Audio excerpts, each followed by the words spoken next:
मेरी बहू रोज रात 2 बजे चीखती और रोती।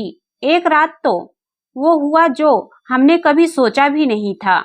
रात 2 बजे मेरी बहू कमरे से बाहर आकर बैठ गई। उसके बाल खुले थे, शरीर पर कपड़े कहीं भी जा रहे थे। वो ऐसा क्यों करती थी, यह सच सामने आया तो मेरे पैरों तले जमीन खिसक गई।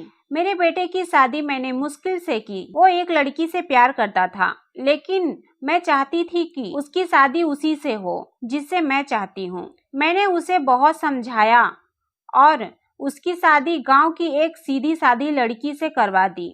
लड़की का नाम सुधा है। मुझे पता था कि वो लड़की मेरे बेटे और इस घर के लिए बहुत अच्छी है, इसलिए मैंने उस लड़की की शादी अपने बेटे से करवा दी। सुधा हमारे घर में आई। लड़की घरेलू थी, बड़ों का सम्मान और घर का काम करती थी। अभी शादी को 10 ही दिन हुए थे, लेकिन मुझे लगने लगा कि मैंने अपने बेटे की शादी इस लड़की से करवाकर अच्छा किया। मेरा बेटा राजीव भी खुशी लग रहा था, लेकिन उस रात के बाद मेरी यह सोच बदल गई। एक रात करीब 2 बजे मेरे बेटे के कमरे से चीखने की आवाज आने लगी। यह चीखें मेरी बहू की थी। मैंने थोड़ी देर तक सुना, फिर वो चीखना बंद हो गया। राजीव के पिता मेरे पति को यह सब सुनाई दिया था, लेकिन फिर हमने उन्हें रात में पूछना उचित नहीं समझा, इसलिए दरवाजा नहीं खटखटाया। सुबह मेरी बेटी भी बोल रही थी कि मम्मी, रात को कौन चीख रहा था। मैंने उसकी बात काट दी, कहा कि कोई नहीं, शायद कोई बाहर से चीख रहा था। मेरी बहू का स्वभाव उस दिन से बदल गया। वो चुप थी सारा दिन। मैंने सोचा शायद पति पत्नी के बीच की कोई बात होगी, इसलिए मैंने कुछ नहीं पूछा। अगली रात फिर 2 बजे वही हुआ। मेरे बेटे के कमरे से फिर चीखने और रोने की आवाज आने लगी।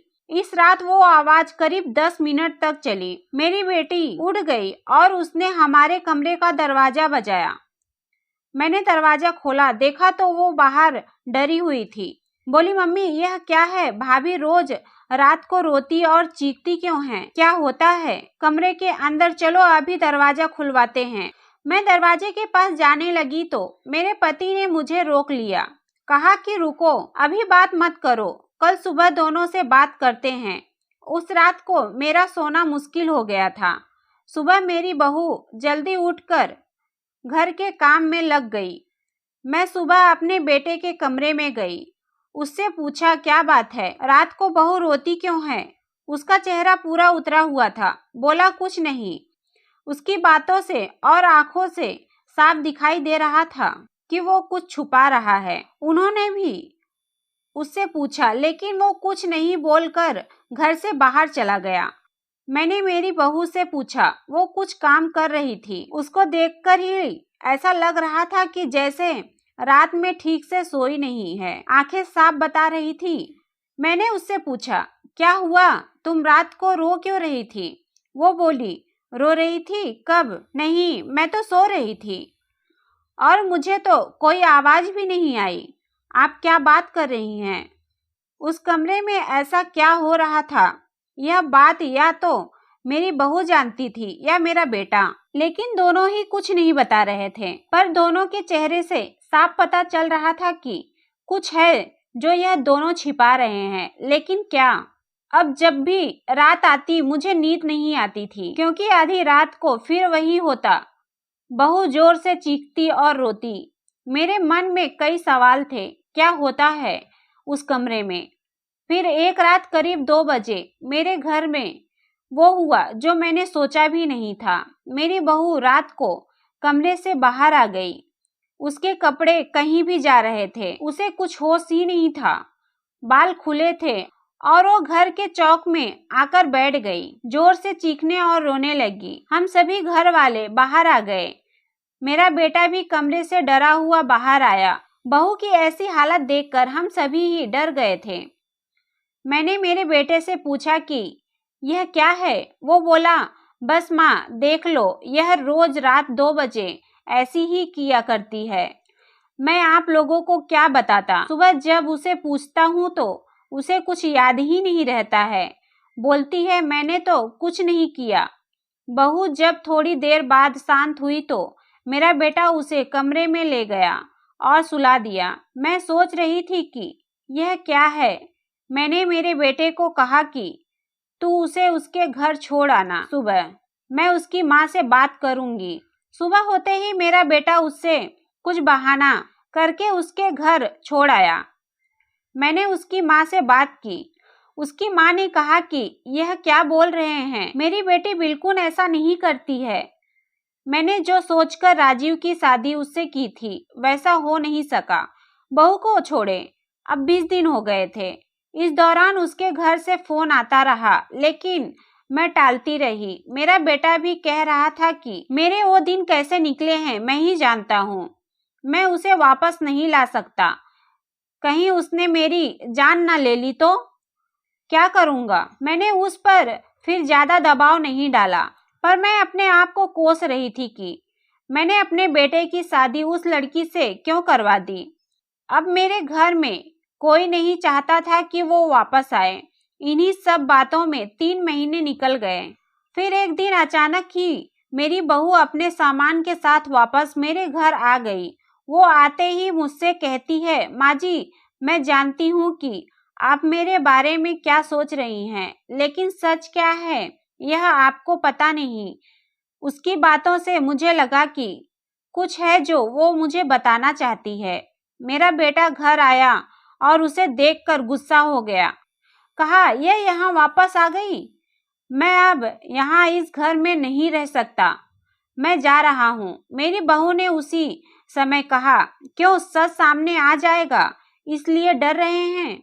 बताइए सबको सच क्या है। मैं उस तरह से क्यों किया करती थी? बेटा बोला कि क्या सच? सच यह है कि तुम पागल हो और रोज रात उस तरह से करती हो।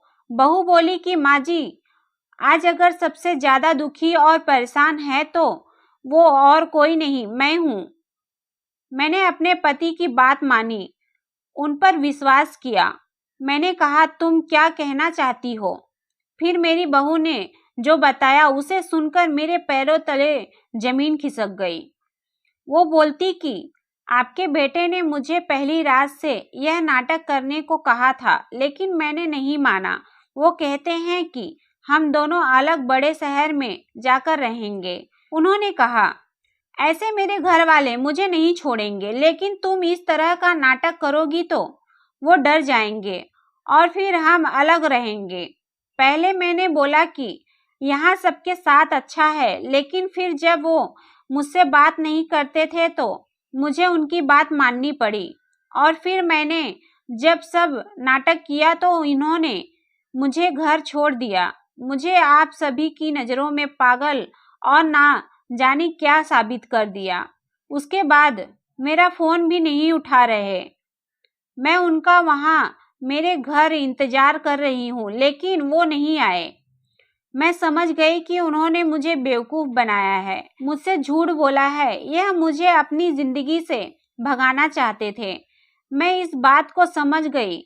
अब मैं खुद ही इनसे दूर चली जाऊंगी, लेकिन मैं चाहती थी कि सच आप सभी के सामने आ जाए। मुझे बहू की बातों पर पूरा विश्वास हो गया था। मेरा बेटा बोला, तुम्हें इसे रखना है तो रखो। मेरी शादी तुमने उससे नहीं होने दी जिससे मैं चाहता था, और इस गांव की लड़की से करवा दी। मैं चाहता था कि यह भी यहाँ से चली जाए। तुम परेशान हो, सोचो कि यह मैंने क्या किया। अब भी मैं इसे अपनी पत्नी नहीं मानता। मैंने मेरे बेटे को कहा कि बेटा, तुझे इस घर में रहना है या नहीं, इसका फैसला तू कर ले। मेरी बहू इस घर में ही रहेगी, और जो इसे इसका हक और इज्जत नहीं देगा वो इस घर में नहीं रह सकता। तू इस तरह की साजिश कर सकता है, वो भी सिर्फ अपनी माँ से बदला लेने के लिए। एक भोली भाली लड़की को कुछ भी करने को कह सकता है, पर बेटा तू जरा ये सोच, तूने इसे जो करने को कहा इसने किया। अपने बारे में और किसी के बारे में कुछ नहीं सोचा, सिर्फ तेरे बारे में सोचा। सोच, ऐसी पत्नी कहाँ मिलेगी। तू बहुत बड़ा अभागा है जो इस लड़की को छोड़ेगा। मैं बहुत खुश थी। मैंने अपने बेटे के लिए हीरा चुना था, लेकिन शायद मेरा बेटा ही उसके लायक नहीं था। मैंने मेरी बहू को प्यार से गले लगाया। मेरा बेटा भी कहीं नहीं गया। थोड़े समय तक जरूर नाराज रहा, लेकिन मुझे पता था कि उस लड़की से कोई प्यार किए बिना कैसे रह सकता है। आखिर धीरे धीरे सब ठीक हो गया। दोस्तों, इस कहानी के बारे में आपकी क्या राय है, हमें कमेंट करके जरूर बताएं। उम्मीद करती हूँ आपको ये कहानी पसंद आई होगी। कहानी पसंद आई हो तो वीडियो को लाइक शेयर जरूर करें और हाँ, नोटिफिकेशन बेल को जरूर दबाएं ताकि अगली अपडेट आपको सबसे पहले मिल सके। धन्यवाद।